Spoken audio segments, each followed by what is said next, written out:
Picture चालू करो बे। कि आप दीजिए गाली, ये आदमी उसे गहना बना देगा।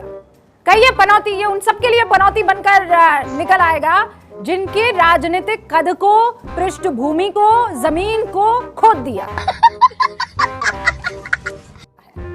मनोज जी। नहीं, हर्षवर्धन जी क्या कर रहे हैं उससे तो नहीं सहमत होते, लेकिन विनोद सर ने जो कुछ बातें कही हैं उससे संबद्ध होते हुए मैं यही कहूंगा। और हम समाजवादी पार्टी के लोगों का मानना है, चूंकि आज श्रद्धेय पद्म विभूषण धरतीपुत्र नेताजी की आज जयंती है, तो आप सबों के माध्यम से हम नमन करते हैं, शतकोटि प्रणाम करते हैं। लेकिन हम सभी का ये मानना है, और भाषा को लेके जो विमर्श अपने देश में रहा है, रूबिका आप तो एक विदुषी पत्रकार हैं, वो यही रहा है कि ऐसी भाषा बोलिए मन का आपा खोए, और उनको शीतल करें आपो शीतल हो।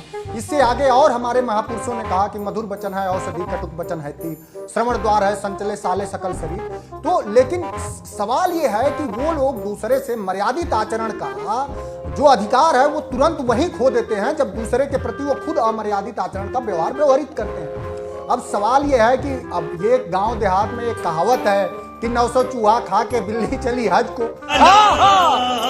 जिन लोगों की ये भाषा रही हो और जिन लोगों का इस तरह का विमर्श रहा हो कि वो कपड़े देख के लोगों को पहचान लेते हो, उनके कैबिनेट मिनिस्टर सरेआम ये कहते हैं कि गोली मारो वाली भाषा रहती है।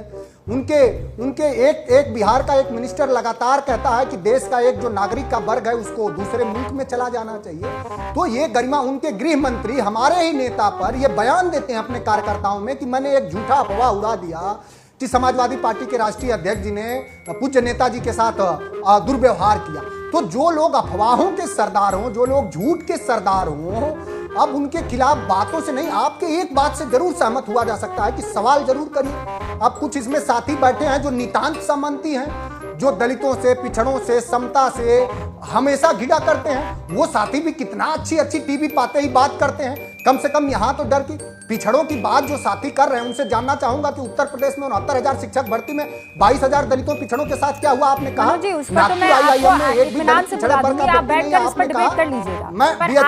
मनोज भाई, आप जानते हैं आज मेरा डिबेट का जो मुद्दा है वो यही है कि शब्दों की मर्यादा को क्यों भूला जा रहा है। आपने बड़ी लंबी चौड़ी बात कही और फेरिस्त भी आपने सामने रख दी है, लेकिन क्या ये शोभा देता है कि देश के प्रधानमंत्री की इस तरीके से खिल्ली उड़ाए जाए और एक मौका नहीं बार-बार ये काम किया जाता है? आपने जो सवाल उठाया उसका जवाब मैं पहले चाहती हूँ शहजाद पूनावाला दे दे और उसके बाद मैं अवनिजेश अवस्थी जी का रुख करूंगी। शहजाद पूनावाला। मैं 1 मिनट समय लेना चाहूंगा रूबिका। हाँ। 1 मिनट तो बहुत होता है भाई। मनोज जी एक बार मैं अवनिजेश जी, हाँ, आप सिर्फ मैं खत्म कर रहा हूँ। अच्छा 10 सेकंड आपके निवेदन पे हम लोग जुड़े हैं। एक बात मैं खत्म कर रहा हूँ।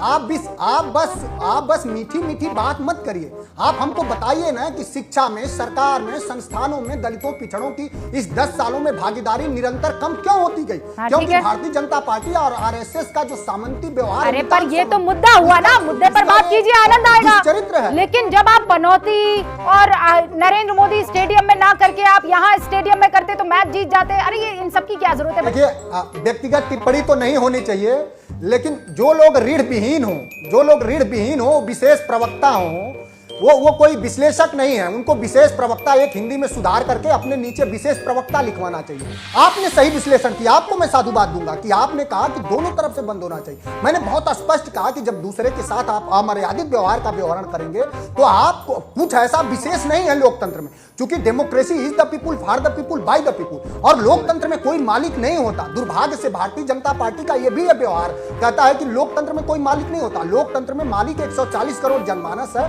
और पता नहीं 2014 के बाद क्या हुआ है, कौन से लोग हुए हैं जिनको आजादी 2014 के बाद ही दिखती है। भूखमरी में हमारा देश कहां है? गरीबी में हमारा देश कहां है? मतलब प्राइम मिनिस्टर पनौती मोदी। आप सच बताइए मनोज जी, आप बहुत पढ़े लिखे, देखिए बहुत सभ्य किस्म के इंसान हैं, क्या ये सच में ठीक था राहुल गांधी की तरफ से इन शब्दों का इस्तेमाल? नहीं।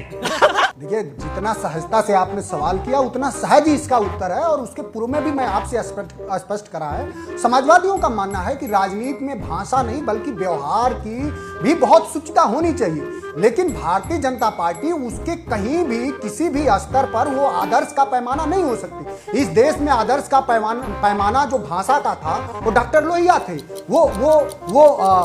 मैं कह सकता हूं कि भाषाई मर्यादा का अगर आदर्श का कोई रूप था तो अटल जी भी थे।